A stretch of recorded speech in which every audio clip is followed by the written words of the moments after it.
Halo semuanya, perkenalkan nama saya Erma. Saya berasal dari Temanggung. Di sini saya mau menceritakan kisah hidup saya. Saya dilahirkan dan dibesarkan oleh keluarga Islam.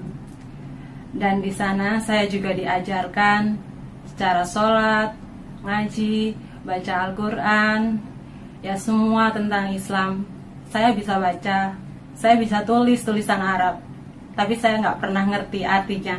Di dalam Al-Quran itu saya nggak pernah ngerti, nggak pernah tahu arti yang sebenarnya.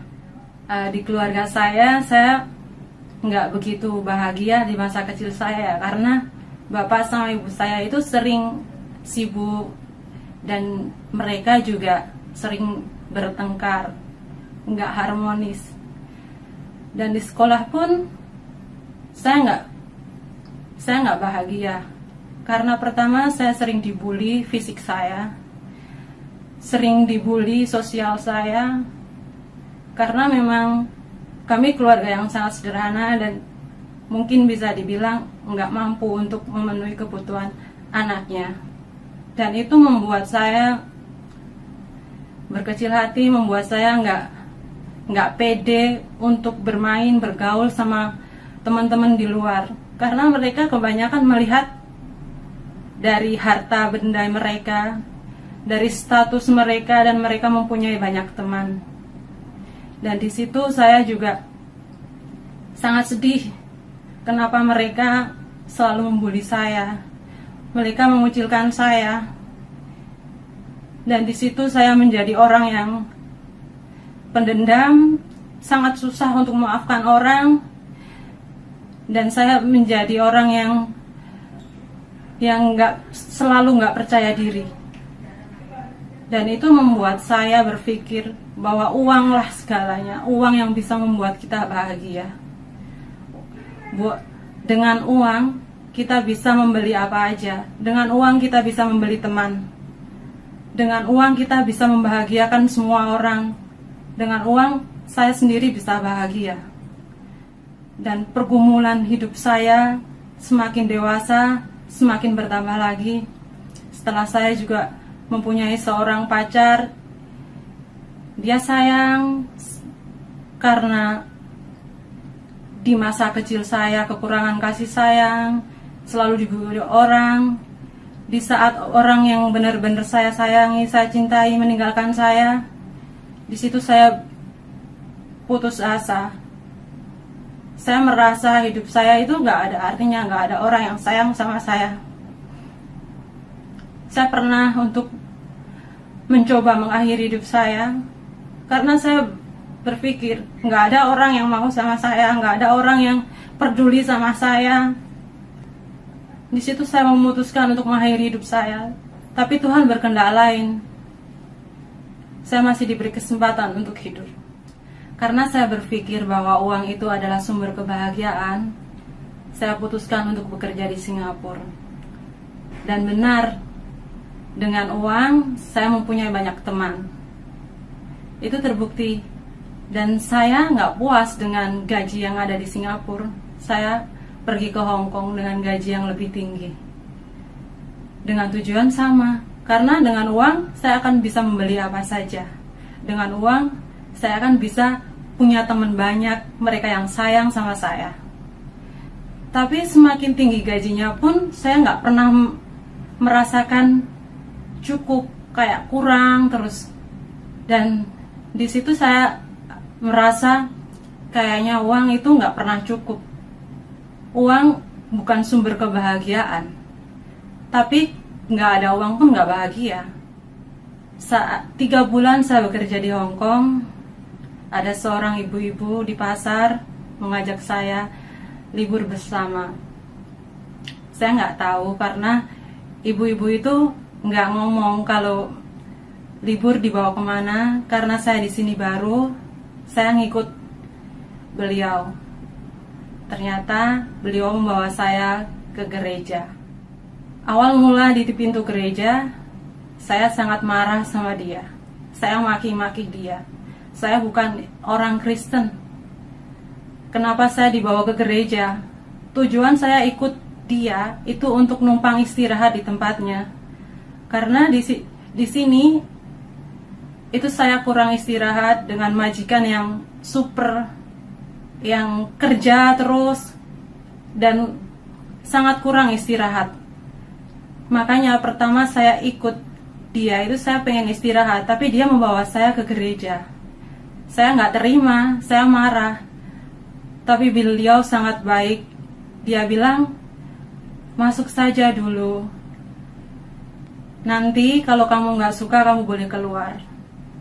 Di saat pintu gereja dibuka, saya nggak pernah melihat orang-orang dengan senyum yang berbeda, dengan sambutan yang hangat kepada orang yang belum dikenalnya.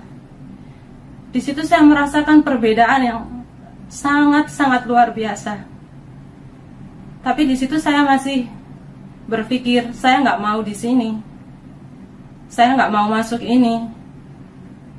Dan di saat ibadah mulai, saya duduk di paling belakang. Karena saya juga nggak pernah berpikir untuk ikut ibadah, untuk percaya Tuhan, untuk menjadi orang Kristen. Itu nggak pernah terpikirkan, dan saya juga nggak pernah bermimpi untuk menjadi orang Kristen. Saat ibadah dimulai, lagu pertama yang saya masih ingat sampai sekarang adalah lagu Hati Sebagai Hamba.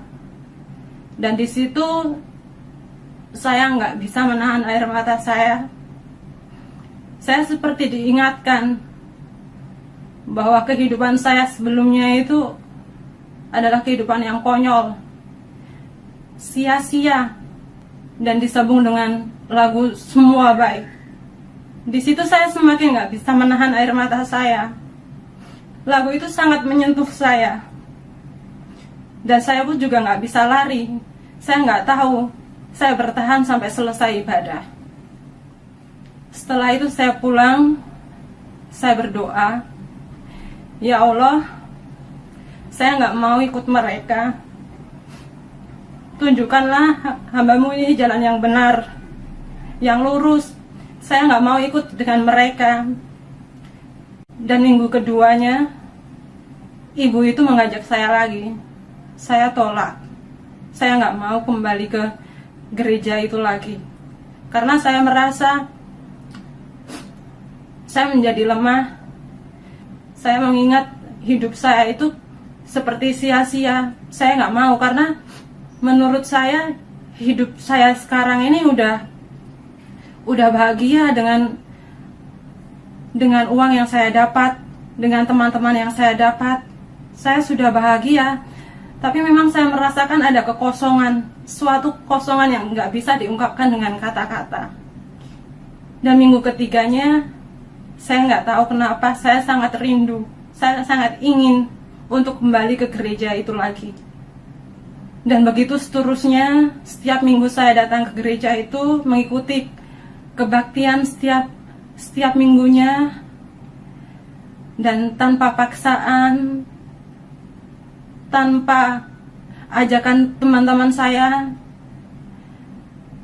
tertarik dan saya merasakan damai sejahtera yang luar biasa. Dan disinilah saya bersedia untuk dibaptis, untuk percaya sama Tuhan Yesus. Setelah saya percaya Tuhan Yesus, ya bukan berarti saya nggak perlu uang lagi, dan bukan berarti kehidupan saya enak tanpa masalah. Enggak, tetap sama, masih tetap ada masalah, dan saya juga masih butuh uang. Tapi semuanya berbeda. Saya melihat orang-orang yang dulu saya benci, saya bisa memaafkan mereka. Dan pergumulannya lagi, setelah saya menerima Tuhan, saya ditolak sama ibu saya. Ibu saya bilang kalau saya ini udah gak dianggap anaknya lagi, gak boleh pulang lagi, karena saya percaya sama Tuhan Yesus. Di situ saya nangis. Saya sedih karena ibu saya menolak saya. Tapi beberapa saat kemudian, saya nggak tahu, damai sejahtera itu datang sangat-sangat menyentuh hati saya, dan saya tenang, nggak sedih lagi. Itulah penghiburan yang dari Tuhan. Saya percaya bahwa itu pekerjaan Tuhan memberikan saya damai sejahtera di dalam hati saya. Meskipun saya ditolak oleh ibu saya, itu tidak menggoyahkan iman saya kepada Tuhan Yesus. Karena saya tahu bahwa keselamatan itu hanya ada di dalam Tuhan Yesus. Tidak ada Tuhan seperti Dia yang bisa menerima kita apa adanya, menerima saya apa adanya. Dan bersama teman-teman saya berdoa agar ibu saya bisa menerima saya kembali. Dan puji Tuhan, ibu saya dapat menerima saya kembali. Dan dia juga tidak mengkengkang saya untuk pergi gereja. Bapak ibu saya, keluarga saya, mereka pada mendukung saya untuk bergereja, bertumbuh di sini, di gereja ini. Dulu sebelum saya mengenal Tuhan Yesus, saya sakit hati sama ibu saya. Karena dia terlalu sibuk dengan pekerjaannya, saya merasa saya nggak pernah diperhatikan olehnya. Saya ada luka yang dalam ya, karena saya memerlukan sosok seorang ibu yang mengasihi saya, yang selalu ada buat saya. Tapi saya nggak mendapatkan itu. Tapi setelah saya percaya Tuhan Yesus, itu semua berbeda. Saya bisa mengasihi ibu saya bisa memaafkan ibu saya, dan hubungan saya dengan ibu saya itu jauh lebih baik. Komunikasi kami juga lebih baik dibanding sebelumnya. Sebelum saya percaya sama Tuhan, kita saling bertengkar, kita nggak ada mau yang kalah. Ya, itu hubungan saya dengan ibu saya sebelum saya mengenal Tuhan Yesus. Nggak ada akur-akurnya, selalu bertengkar. Tapi sekarang saya sangat bersyukur mempunyai Tuhan yang luar biasa. Saya bisa memaafkan ibu saya, dan hubungan saya dengan ibu saya sangat dekat.